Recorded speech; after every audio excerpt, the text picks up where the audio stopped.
Welcome to Not That Girl Anymore, part of the Liminal Network. I'm your host, Dawn Bouillon. This is more than a podcast. It's a sisterhood. We're reclaiming our voices, our worth, and our lives. One story, one truth, one brave step at a time. Hey friends, welcome back to Not That Girl Anymore. I'm your host, Dawn Bouillon, trauma therapist and coach, and the founder here of Embrace Your Brave. And this episode is just something I've been kind of thinking about lately, but in some conversations I've had with friends and family just recently. And I've been asked recently, so where are you at spiritually now? And I'm pausing and thinking about that because I don't think I've really thought about it or said it out loud like that. So I've been sitting with that question, not trying to come up with the right answer, but just a true one. And that's kind of what this episode is going to be about. Because if you've ever deconstructed from religion or high control environments or belief systems that once defined you, you know, this isn't like a simple question. It's not just what do you believe? It's who am I now? What do I hold on to? What do I let go of? Can I trust myself? Can I trust anything? And underneath all of that can be a lot of fear. The fear of getting it wrong, the fear of losing people, losing God, being judged, being untethered. And I think for a long time I stayed in that spot, trying to figure it out, trying to land somewhere that felt certain. But if I'm being honest, where I am spiritually now is just honest. It's not certain, it's not boxed in, it's not performing, but it's just honest. And that feels like the most sacred place I've ever been.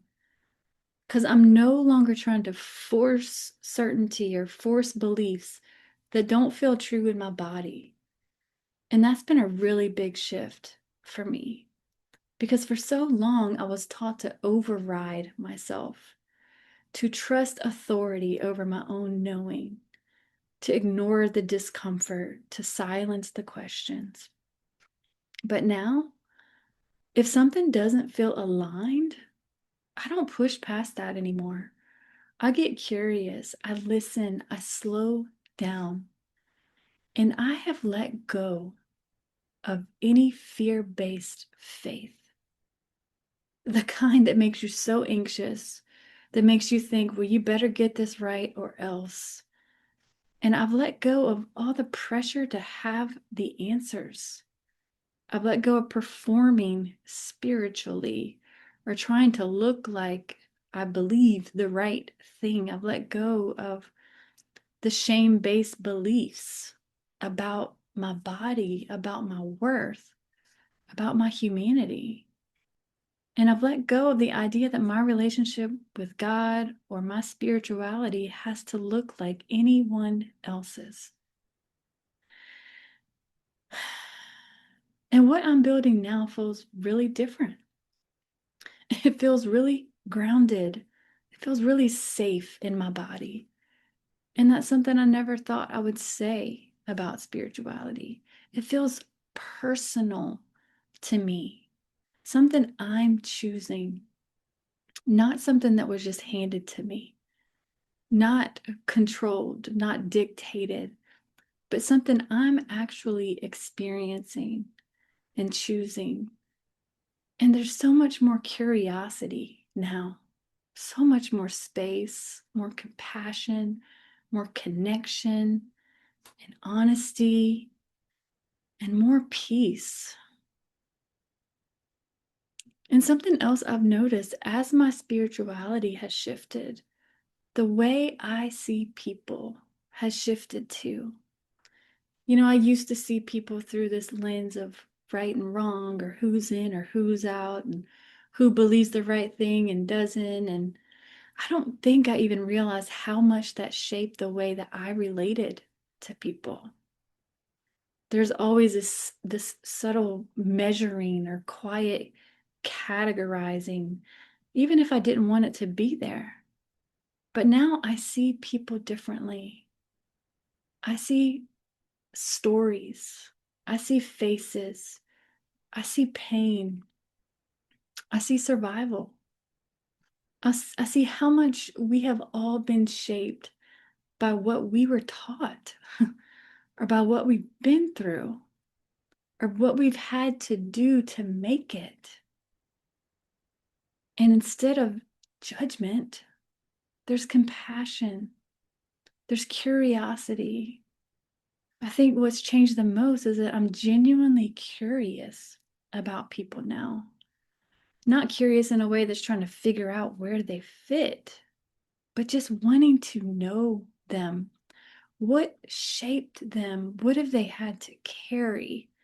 And the more I sit with people in that place, the more I realize we are all so much more connected than we've ever been led to believe.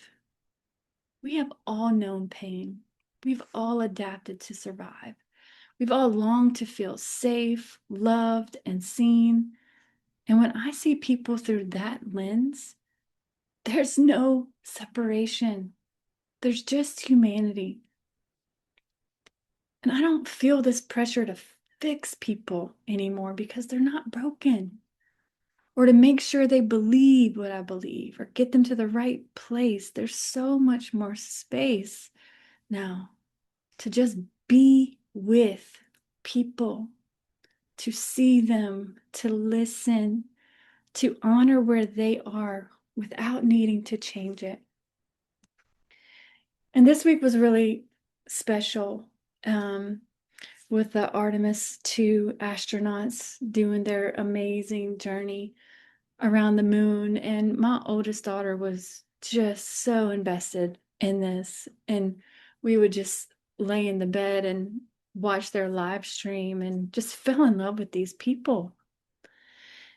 And I was listening to them talk about what it's like to see Earth from their perspective.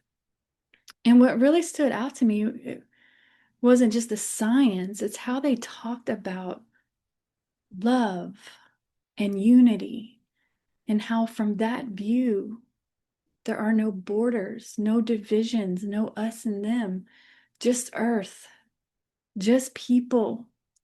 And I thought about how that mirrors what's been happening to me. It feels like I've stepped back from all the lines we draw, all the labels, all the ways we separate ourselves. And I'm seeing people more like that now. Not as categories, not as beliefs to agree or disagree with, but just as humans on the same planet, carrying different stories, doing the best they can with what they've been given.